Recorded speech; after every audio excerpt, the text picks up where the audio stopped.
Bonjour à chacun, bonjour à tous et bienvenue à la revue de presse. Le Bénin pleure depuis dimanche dernier près de 23 morts dans l'accident du bus enflammé sur l'axe Dessasoumé-Cotonou. Tout le Bénin s'en émeut tant le drame est troublant et Patrice Talon et tout son gouvernement sonnent la mobilisation générale pour venir en aide aux victimes. Le Progrès signale cette partition assez forte du numéro 1 des Béninois qui jure la main sur le cœur arriver à bout de ce challenge. Un numéro vert est d'ailleurs lancé pour répondre aux questions des familles éplorées, révèle le journal. Mais pendant ce temps, l'événement précis nous raconte l'ambiance dans le bus pendant que le feu sévissait par des révélations d'un survivant. Oh, cruelle ambiance!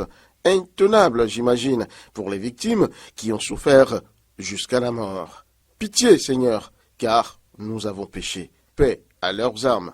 N'ayant rien pu prévenir, les têtes couronnées du Bénin tentent de faire quelque chose pour apaiser les dieux qui, certainement, sont fâchés contre nous. La boussole annonce qu'ils sont allés purifier les lieux du drame pour calmer les esprits en tant soit peu. Mais, apparemment, l'offrande n'est pas encore acceptée par eux, puisque d'autres cas d'accidents similaires se sont produits ailleurs, comme à Alada, Ouegbo, Parakou et même Porto Novo, soulève le Béninois libéré, qui conclut « ça sent comme une nouvelle malédiction pour la rupture, que Dieu et les mânes de nos ancêtres nous en préservent. » Touchons du bois.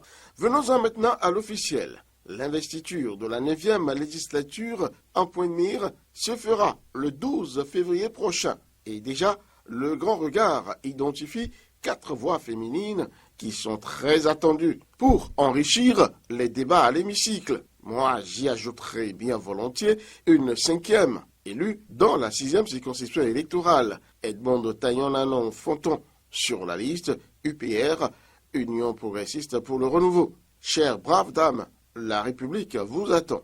Indice de perception de la corruption en 2022, le Bénin est dans le top 10, selon Transparency International, annonce Soleil Bénin Info, dissipant ainsi les mésaventures du pays dans ce même classement aux premières heures de la rupture. Souvenez-vous-en, le challenge est en train d'être gagné. L'objectif étant, je présume, la toute première place dans ce classement. Bravo à mon pays, le Bénin, qui est encore salué par les Nations Unies, révèle Décryptage Info, en matière du respect des droits de la personne humaine. Finissons cette revue par des notes sportives très gaies pour le Bénin. Omar Chomogo, le rejeté entraîneur des écureuils du Bénin, malgré ses résultats encourageants en son temps, vient d'être nommé entraîneur du FC Niort. Quel honneur pour le Bénin, s'exclame le pays émergent qui rapporte l'information. Fin de cette revue de presse. Merci à chacun et à tous de l'avoir suivi.